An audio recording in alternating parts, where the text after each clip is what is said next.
They've created a fair value gap right here.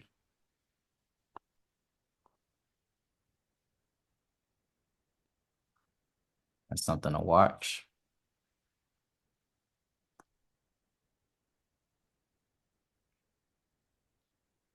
And then we can just go to some other high time frames and see how things are lining up. 3-minute candle closes any second. Boom.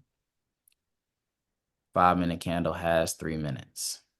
They have both, the 5-minute basically failed to close above this 3-minute fair value gap. And they basically reject them from this higher time frame. So we got this price point right here, this little block. That's a tip to a fair value gap right here.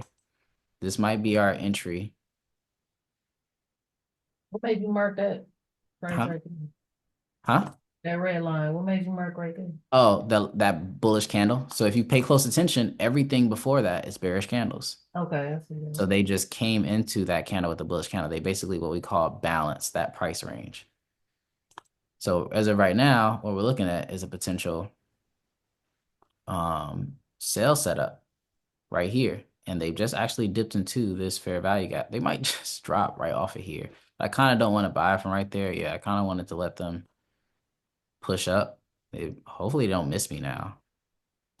If they miss me, I mean, name of the day.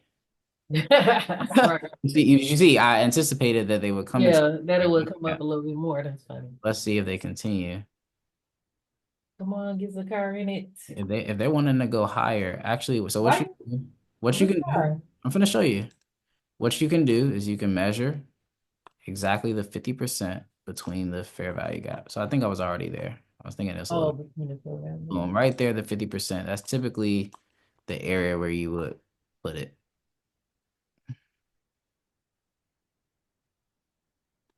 Yeah.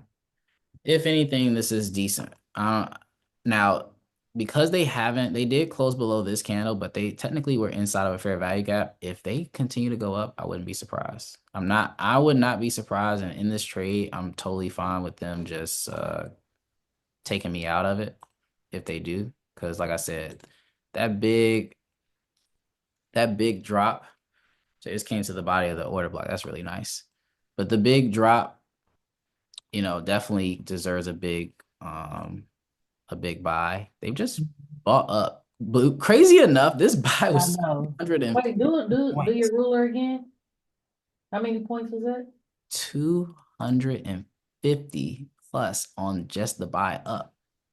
That's And that don't insane look move. like a lot. Yeah, that. It don't look like a lot. That's Mhm. insane. That means that every single one of these 1-minute candles is giving a lot of risk. That's another reason why you see me like slowing down on like entering. Because if the market starts to pick up how much risk is doing, that means every time you enter the market, you might be exposing yourself to 2 to 3 times more risk on average than what you think. Like you may look at this structure and be like, oh, that's not a lot of risk. No, that's like a lot of risk, but you don't even realize it. This 1-minute bearish candle was 40 points in itself. That's a TP in one candle. That's not, that's not normal. That's So not how many points is a good TP? I would say when you're starting off, maybe 20, try to manage like 25. Don't go, Okay. try to keep your strategy to 25. Me, I'm gonna be honest, I like TPs. I mean, I like stop losses that are 10 points. Like max 15. If I could get it down to 7 or 8 points. But guess what? Ain't trying to lose Market shit. has to be moving slow enough to do that. When the market's moving this fast, you can't always get that. Yeah. But here you go. Patience is paying off. You Look see at you, man. really great execution. So they Dang, that's what's did up. they did poke all the way to the top of the fair value gap, which is the order block. But as you can see, they all the bodies close below the 50%. That is what we want to see. So what I can do here is I can now protect myself. I got a better entry because also I want to be able to protect myself in the future while letting the trade actually, you know, breathe. So So you move your stop loss. yes, I moved it into profit. So now And all you gotta do is drag that thing down and it yeah, will. and there's other ways to enter and manage trades. I'll show you, but this is cool for here. And once again, oh, the 30-minute just hit. Oh, they could probably go up. I hope they go down. All right, bye. 30 minutes. So 10:30. 10:30 is a very key point in the market. So the 15-minute candle Why? close. It's just an important time. It's just time. 30 minutes until the London market closes. Uh, it's just a key time in the market where you'll see things start to shift or change. So this, like I said, this could still go up, but overall, I think that we should get a decent drop down. I don't know if we should continue down like for the whole trend, but I do think that there's a decent drop. I would probably be aiming for around back at this level, Correct. which is around the 50% and at the same Yeah. place where that breaker block was. At least Oh, when you stuff. just did that fib retracement, you did that on a I did you it did from slow. right up. So This you looking to see when to get in for another buy, no, no, right? no, not to get in for another buy. I'm actually using it the opposite as a take profit. So yeah, where people Oh, would shit, probably be okay. looking to buy, I'm using that as a level to Oh, I look at take profit. man, look how let's go. Yeah, so it's not always has to be used for entry. It also be used for exits. I know and I understand that at the 50% is when the market likes to bounce back and forth. So Right. that's where I would get out before the market starts back and bouncing back and forth. And Dang, that's smart, potential man. buyers, yeah, potential buyers may want to get in right there.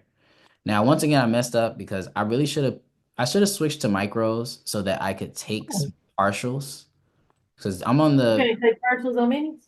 no, on this singular one contract, I can't take a partial. Had I done the micro E-mini, I could have did 10 and then I Oh, could take you did. individual Yeah. partials of that. But I'm on the You only got one contract. Okay. yeah, I'm on E-mini, so it's just one contract. So I'm just, having to deal with the one contract. Now, how often do you buy market or buy limit? I can, and I'll show you. So you click this button down here, trade, Yeah, and it will create this thing right here. And you can click limit. So if you want to buy a limit, and yeah, we just drag it to the price that you want. So we'll just do that one I down want. here. I'll do TP there, stop loss there, and click buy, and boom, everything is Okay. set up, and it can all be dragged. I'm setting up my Tradeify. I mean my Look at this, TP about to get hit. dang.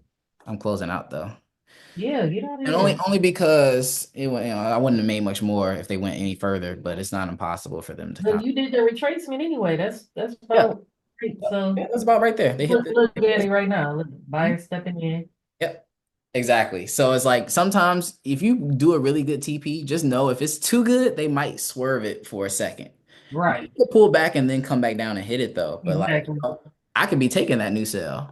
So this is all I wanted to show you honestly for today is look, yo, sometimes a day you just gotta be patient. I told you exactly what I wanted to look for is hey, push up, give me a push down, and then once you run those highs, then I'll analyze because you can see all these other sales were fake wasn't real until they gave what they were supposed to give. This situation here, they came up, they never closed below and made the order block. Here they did. So now it gave us a setup. Our entries, we want them off of those fair value gaps, And for off of fair the value guys, order block, breaker blocks all day.